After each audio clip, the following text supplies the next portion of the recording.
My name is Marcus Webb. I'm 41 years old. I live in a modest two-story house in West Ashley, just outside Charleston, South Carolina, with my wife Renee, who teaches third grade, and our two boys, who are 11 and 14, and currently locked in an ongoing dispute about whose turn it is to mow the lawn that has somehow lasted 3 weeks longer than the actual grass-growing season requires. I've been a firefighter for 16 years, the last 9 of them with Engine Company 14, working out of a station house on the edge of downtown Charleston that handles a mix of historic district calls and the kind of routine emergencies that make up most of any firefighter's actual career. Far less dramatic day-to-day than what people imagine, and far more dangerous on the nights it isn't routine than most people ever have to think about. I don't talk about the job much at home. Renee knows the broad shape of it, and the boys know I fight fires, in the simplified way kids understand their parents' work. But I have always tried to keep the specific weight of certain nights from following me through the front door. It's not always possible, but I try. The night in question was a Tuesday in January, cold enough that the water from our hoses iced on the sidewalk within minutes, which is its own particular hazard that has nothing to do with flame and everything to do with footing. The call came in around 11:40 p.m., a townhouse fire on a quiet residential street in the historic district, originating, as we later determined, from a space heater left too close to a curtain in a second-floor bedroom. By the time Engine 14 arrived, the second floor was fully involved, and the fire had begun moving toward the stairwell, which is the specific kind of fire that turns a building from survivable to lethal in a matter of minutes, because a compromised stairwell means there may not be a way out by the time you reach whoever's still inside. Dispatch had a report of one resident still on scene. I went in with my partner that night, a younger firefighter named Diaz, who's been with the company about 4 years, and we found her on the second-floor landing. A woman, mid-40s at the time, though she would later turn out to be 51, in night clothes, disoriented from smoke inhalation, attempting to navigate a hallway that had already gone mostly dark with smoke. I want to be honest that, in the moment, I did not know her name, did not know anything about her, and did not think about anything beyond the specific, narrow physical problem in front of me. Get her down 3 flights of compromised stairwell before either of us lost consciousness from the smoke we were both already breathing too much of. She was not unconscious, not entirely, but she was close to it, the kind of half-aware state where a person can still grip but cannot fully reason. I got my arm under her, told her to hold on to my collar, and she did, with a grip that surprised me given how far gone she otherwise seemed. I carried her down those 3 flights the way I have carried people before, focused entirely on the count of stairs and the sound of the structure around us, which, by the bottom flight, had started making the specific groaning sound that tells you the building doesn't have much longer left in its current shape. We got out. She was treated on scene, transported to MUSC for smoke inhalation and minor burns to one forearm, and made what the hospital later confirmed was a full recovery.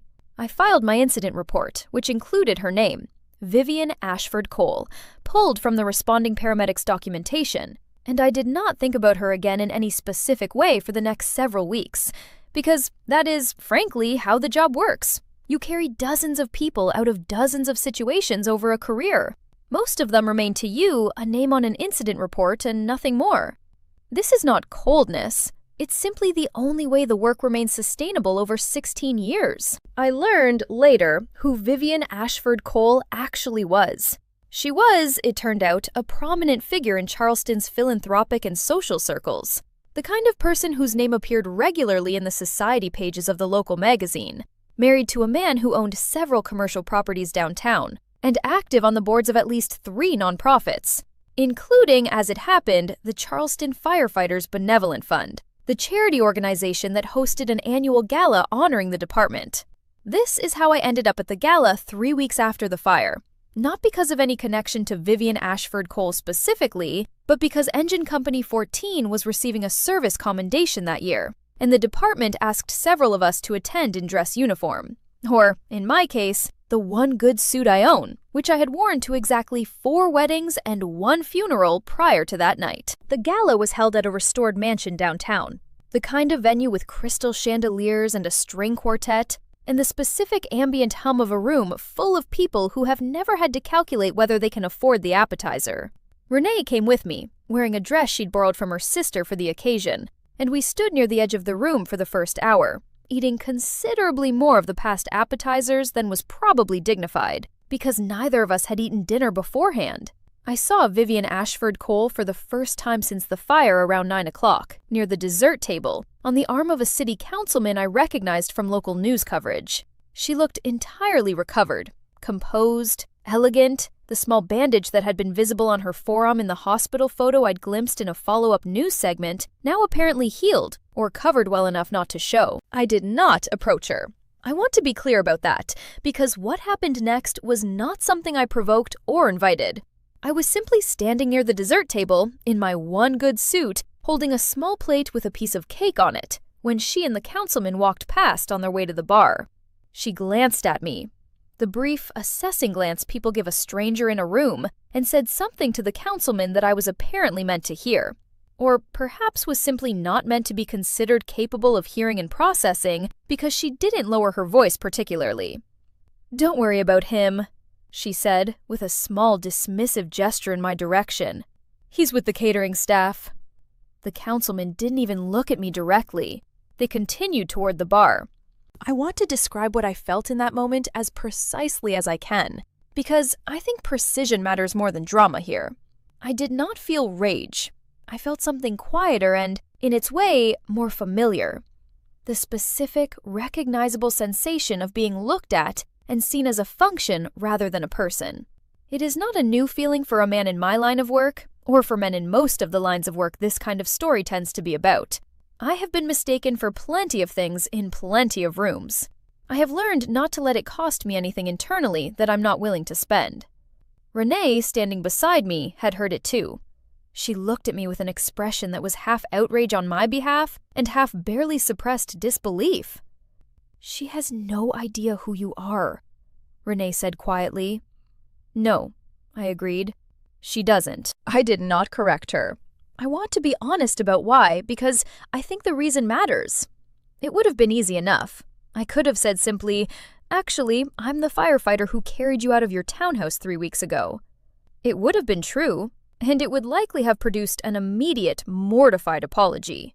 But I have found, over 16 years, that correcting someone's mistaken assumption about you in the exact moment they've made it rarely produces anything other than their embarrassment. And their embarrassment was never the thing I was after. I finished my cake. Renee and I left a little after 10. I did not expect to see Vivian Ashford-Cole again under any circumstances that mattered.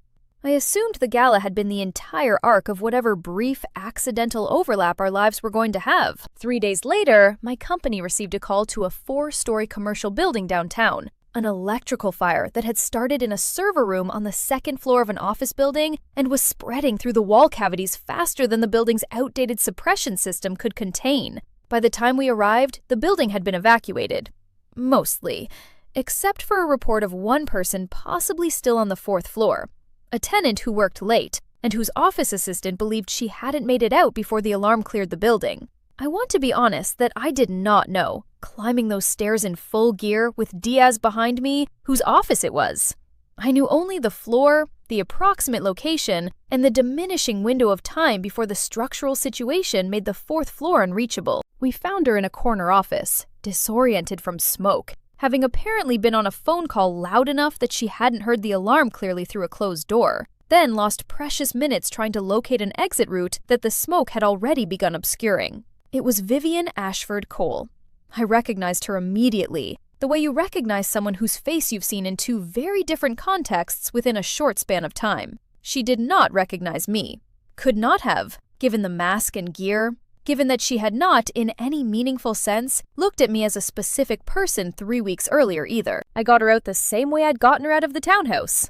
Controlled, methodical, focused on the count of stairs rather than on anything else. Including, deliberately, including any thought about the gala or the dessert table, or the sentence about catering staff. There is no room in that kind of work for resentment. The job does not care what someone said to you 3 weeks ago. The job only cares whether the person in front of you gets out. We got her out. She was treated on scene for smoke inhalation, considerably milder this time, and within an hour was sitting in the back of an ambulance with a blanket around her shoulders. Coherent enough to talk when I came over to confirm some details for my report. I had my mask off by then. She looked at me. Really looked. The way you look at someone when your mind is trying to solve a puzzle it doesn't yet have enough pieces for. And something shifted in her expression. You, she said slowly. You were at the gala 3 weeks ago, near the dessert table. I was, I said. She was quiet for a moment, the particular quiet of someone doing rapid, uncomfortable arithmetic. You're a firefighter. 16 years, I said. Engine company 14. I watched the realization complete itself fully on her face. Not just that I was a firefighter, not just that I had been at her gala in that capacity, rather than the one she'd assumed, but the specific, vertiginous recognition of exactly which fire, exactly which night, exactly whose collar her hand had gripped on the way down 3 flights of smoke-filled stairs in January. Oh my God, she said quietly. It was you. In January. You're the one who… She stopped. Her hand came up to her mouth. I am, I said, without any particular emphasis. I was not trying to make the moment larger than it needed to be. I was answering a question. She sat there in the back of that ambulance, blanket around her shoulders, and I watched a woman who had built, by all accounts, a fairly comfortable habit of moving through rooms without examining who occupied the edges of them, confront the specific fact that the edge of one particular room had, twice now, been the exact place her survival depended on. I said you were with the catering staff, she said. Her voice had lost all of its earlier composure. At the gala. I said that. About you. You did, I said. I am so sorry. There isn't a version of an apology that actually covers this. You don't owe me an elaborate one, I said. I wasn't offended in the way you might think. I've been mistaken for plenty of things by plenty of people. It comes with wearing a suit that doesn't quite fit a room. That's not the point, she said. And there was something raw in her voice that hadn't been there in the version of her I'd glimpsed across a gala floor.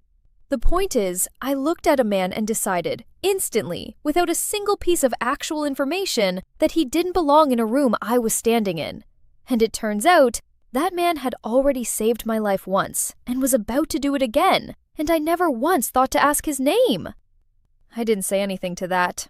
I let her sit with it, because I have learned that the moments people arrive at this kind of recognition on their own tend to matter more than anything I could say to hurry them there.